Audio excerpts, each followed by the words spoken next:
प्रत्याशी जिनको आप आशीर्वाद देकर और चंडीगढ़ उड्डा साहब के पास भेजने की तैयारी कर रहे हैं, हमारे भाई रामनिवास घोड़ेला जी और सभी पितातुल्य बुजुर्ग नौजवान साथी माताएं बहनें, आज पूरे हरियाणा में कोने कोने में सारी रिपोर्ट आपके पास आई गई होगी।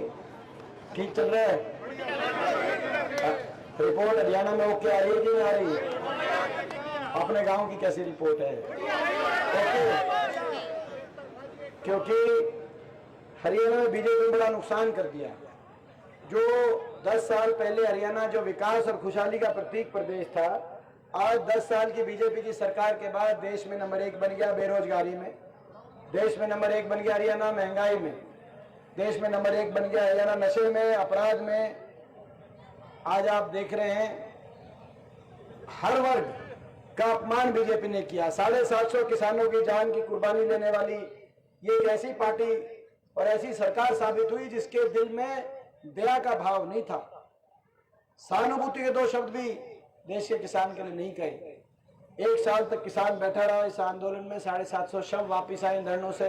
किसी का बेटा था, किसी का भाई था, घर उजड़ गए 750, लेकिन एक शब्द नहीं कहा कि भाई हमें अफसोस है। आपने देखा, क्योंकि तानाशाही प्रजातंत्र में अच्छी प्रवृत्ति नहीं है। ऐसी पार्टी जिसने कहा कि बाबा साहब भीमराव अम्बेडकर जी के संविधान को हम कुचलने का काम करेंगे, बीजेपी ने आपने देखा 400 पार का नारा दे दिया था कि संविधान को तोड़ेंगे। एक ऐसी पार्टी है सरकार जिसमें हमारी बहन बेटियों को भी दिल्ली की सड़कों पर घसीटवाने का काम इस पार्टी सरकार ने किया। गरीब आदमी की सारी स्कीम्स को बंद कराने का काम किया, चाहे 100 गज के प्लॉट की स्कीम थी, मकान की स्कीम थी, ना मकान आए ना 100 गज के प्लॉट आए। महंगाई का पहाड़ तोड़ दिया गरीब आदमी पे, गरीब की सारी स्कीम्स बंद, किसान का अपमान, संविधान का अपमान, हमारी बेटी पहलवान का अपमान, सभी कोई वर्ग ऐसा बचा नहीं। सरपंच गए सरपंचों पे लाठीचार्ज, कर्मचारी गए कर्मचारियों पे लाठीचार्ज, हर वर्ग का अपमान इस बीजेपी ने किया है। मैं आपसे पूछना चाहता हूं कि भाई ये एक न्याय और न्याय की लड़ाई है। मैं पूछना चाहता हूं भाई, ये हमारे देश के किसान के साथ अन्याय किया था कि नहीं किया था बीजेपी ने? हमारी बेटियों के साथ अन्याय किया था कि नहीं किया था बीजेपी ने? तो भाई सबका अब अन्याय का बदला वोट की चोट लेने का समय आ गया है। एक एक वोट आप रामनिवास घोड़ेला जी, कांग्रेस पार्टी को एक एक वोट आप देना, यहां से आप जिताकर भेजना। आपकी सरकार चंडीगढ़ में बन रही है और आप चंडीगढ़ में सरकार बन रही है। आपने देखा चंडीगढ़ में जो आपकी सरकार बनने जा रही है, आपने देखा बीजेपी ने भाई ये दोनों डबल इंजन, खट्टर साहब और दुष्यंत चौटाला का डबल इंजन फेल हो गया कि नहीं हो गया? तो भाई ये जो है ना, ये बरवाड़ा के लिए ये हमारा ट्रिपल इंजन, ये ट्रिपल इंजन है बरवाड़ा का। ये हमारा ये और देखो ये तो देखो ये तो है ही, ये भाई जयप्रकाश जी तो है ही। अब घोड़ेला साहब को और जिता दो, और भाई साथ में दीपेंद्र आपके लिए फ्री में काम करेगा भाई, ये बता दिया मैंने आपको। और एक और बात में, और हुड्डा साहब देखो हमारा मेन इंजन है, हुड्डा साहब उनकी अगुवाई में चलेंगे और बरवाड़ा हल्के को विकास में आगे लेके जाएंगे। और एक बात मैं और कहना चाहता हूं, बीजेपी के साथ साथ कई बीजेपी की बी टीम भी आपके बीच में आई है, इनसे भी बच के रहना। आपने देखा सिरसा में, पता चल गया कि नहीं पता चल गया सिरसा में क्या हो रहा है? सिरसा में मिलके इलेक्शन लड़ रहे हैं कि नहीं लड़ रहे?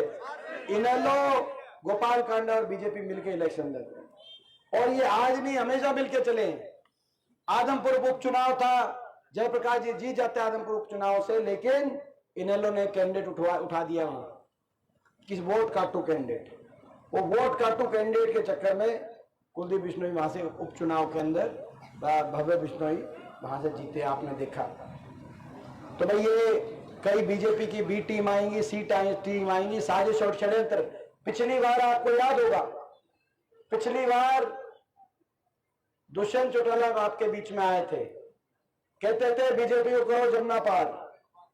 लोगों ने तो कर दी थी बीजेपी जमुना पार, फिर दुष्यंत चौटाला ने जाके बनवा दी बीजेपी की दोबारा सरकार, और बन गए, और खट्टर साहब और दुष्यंत चौटाला बन गए पक्के यार। यही कहानी बनी। इस बार इस बार खट्टर साहब का बयान आया फतेहाबाद से कि भाई दुष्यंत चौटाला फेल हो गए, लेकिन हम अभय सिंह चौटाला, इनेलो, निर्दलीय, कई ऐसे निर्दलीय उम्मीदवार और इनेलो के उम्मीदवार लोगों के बीच में हम भेजेंगे जिससे कांग्रेस का गेम बिगड़ जाए। तो मैं आपसे पूछना चाहता हूं, भाई ये जो खुले तौर पे आपको धोखा देने की नीयत से जो आ रहे हैं, जो बीजेपी को फायदा पहुंचाने की नीयत से आ रहे हैं, इनके धोखे में तो नहीं आओगे? एक एक वोट जो इनेलो को जाएगी, वही एक एक वोट बीजेपी को फायदा पहुंचाएगी। ये मैं आज आपको कहने आया। मैं इसीलिए आपके बीच में कहने के लिए खास तौर पे आया हूं कि फिर मत कहना दीपेंद्र बेटा बताई नहीं थी। लम्हों की गलती सदियां याद करेंगी।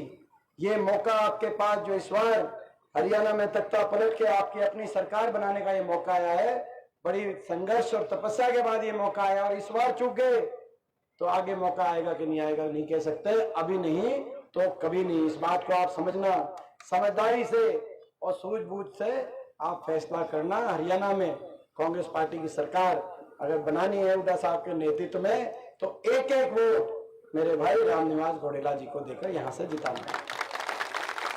बताओ भाई, तुम अपना काम कर दोगे कि नहीं कर दोगे? भाई आप अपना काम कर देना, पूरा आशीर्वाद देकर रामनिवास घोडेला जी को चंडीगढ़ भेज देना। चंडीगढ़ से खाली हाथ इनको वापस मैं नहीं आने दूंगा। ये मेरी जिम्मेदारी है। और भाई मीटर खींच देंगे 8 तारीख के बाद, हल्के के विकास का हर वर्ग का मान सम्मान करके चलेंगे। आपको हमारा मैनिफेस्टो पता है।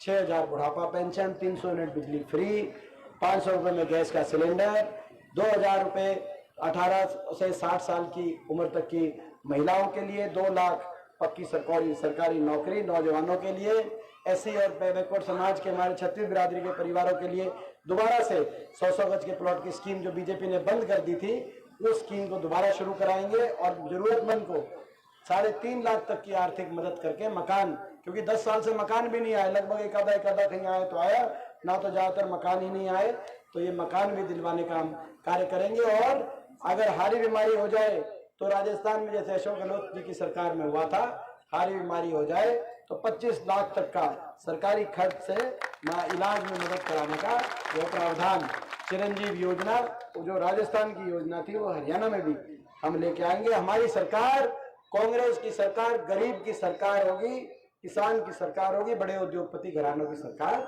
नहीं होगी जो बीजेपी की जैसी। ये हमारा तो भाई हाँ जी बोल दिया था भाई, बोल दिया था सरपंच साहब। तो भाई ये बात है। मैं अपने गांव से पूछना चाहता हूं भाई